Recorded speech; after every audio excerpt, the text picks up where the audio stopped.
A lot of people walk around, oh man, I'm good. No, you're not. You have to accept what you're not. And people don't want to do that. And that's the only way you can fix it. You have to accept it first before you can go on the journey. A lot of folks never even start the journey, man. They never start the journey because they're living this fake life that who they want to be, they act like they are, but they're not because they haven't fixed all this stuff yet. You got to fix this first before we can start our journey in life. So that's why I have them make this list. You fix these problems, now your journey can begin because you no longer care about how people are judging you. When you care more about how someone's judging you, you're gonna stay right there. There's no forward momentum. We are all great. No matter if you think you're dumb, no matter if you think you're fat, no matter if you are fat, no matter if you've been bullied, whatever, man, we all have greatness. You gotta find the courage. You gotta find the courage to put your Bose headphones on and silence the noise out of this world and to find it. And to find it because it's out there, but it's gonna take hard work, courage, self-discipline. It's gonna take all the non-cognitive skills to be great. You know, smart is good, all this stuff is good, that's all cognitive.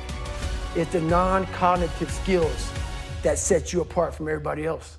Your brain is the most powerful weapon in the world. Once you put away your phones and your computers and all that we have nowadays, yeah, it's great, we're up to date, but your brain is the only thing you have when you're going through depression, when you're going through hard times, when you're going through death. You can't Google that, man. You're alone. You're alone. You may have a shrink you're going to, you may have a best friend you're going to, but there's 24 hours in a day where you're alone in this brain. And your brain is talking to you in all kinds of ways. And it wants to control you and pull you in these different pockets. You got to tell your brain where you want to go and how you want to go and how you want to get there. You got to control it. If not, it's over. What's funny about failure is we're afraid to fail a lot of times because we're afraid to get those people telling us that we're not good, that we shouldn't try again. Mm-hmm. This is how I look at it. First of all, those people are going to be there. And 99.9% of those people who are in your ear after you fail haven't even tried what you're attempting to do. That's first off, but they have a voice. So that voice needs to be, we're done. You don't need to talk to me anymore. Like when I failed the pull-up record, I was going for 4,020 pull-ups. I had so many people telling me, you can't do it. And I was like, how many pull-ups have you done in your life? So that's the first thing. Look at who's talking to you negatively first. And failure is the only way to grow. The only way to grow for me. Everything I've ever succeeded in, 3 hell weeks. Everything, Ranger School, everything I've ever failed, I failed miserably so many times. But what you do with that failure is you go back, you learn from it. The amount of work I put into being who I am, I don't have enough time in the day. Like, I don't talk about it, I don't brag about it. No one even knows about it. Like 99.9% of the shit I did to get to where I'm at today was alone. Alone, out there running in cold, in heat, suffering, in pools, trying to swim, at home in a room by myself, trying to teach myself how to read and write, how to study. No one saw that. There was no video camera, there was no podcast, there was no Who's David Goggins. It was me, just for me trying to get in the military, which everybody can do. It's easy. Just trying to learn how to read and write was something that blows Rocky away. So all these different challenges that I've been through in my life, I'm proud of what I created, but I'm more proud of I created it without an audience, without a cheering squad. You know who you are when there's no motherfucker out there when you're running.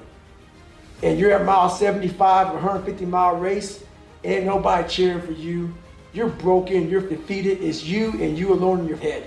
And I stayed that way for the better part of 30 years, trying to figure this out.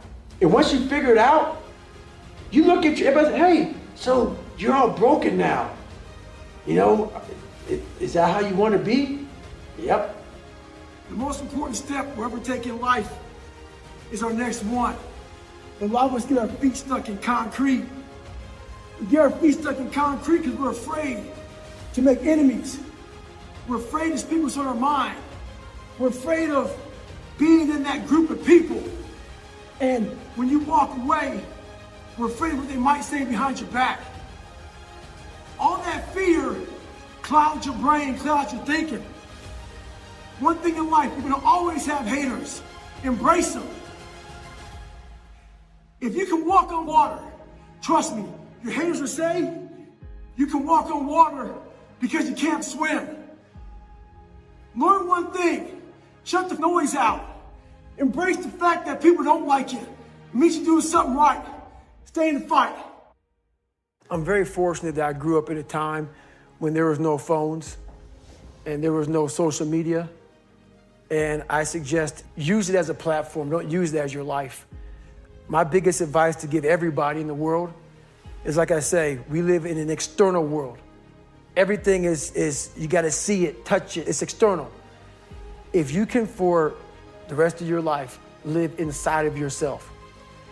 Stop listening to people who are calling you fat, gay, transsexual. Everything that is makes no sense. All these insecure people putting their insecurities on you, you got to flush it out. You got to just be whoever the hell God or whatever the hell you believe in. If you believe in nothing but yourself, I don't care what it is. You got to take everything and throw it away. You have to believe in one thing, and that is yourself. And I'm not saying don't believe in God or what you believe in, but right now, for you to find greatness in yourself, you're not going to find it by looking in a book or by even hearing me. I may give you the spark, but you've got to go inside yourself to find it. And that means you got to be quiet. Go in a room, stop talking, search your soul, search your mind, search your abilities, and you'll find it. But if you're not looking for it, you won't find it. So you got to go start your journey. And the journey starts with you finding, why the hell am I here on this planet Earth? Why am I here? And if you don't know that, you will live the rest of your life searching, always asking the question, why? People ask me all the time how I'm able to be so vulnerable. I wasn't always this person, trust me. I used to be embarrassed about lies I told, family issues, marriages I was in, things I cheated on, things I quit. I was embarrassed about all that. So a lot of people had things on me, and they had power over me and could use this whenever they wanted to. And I didn't like how that felt.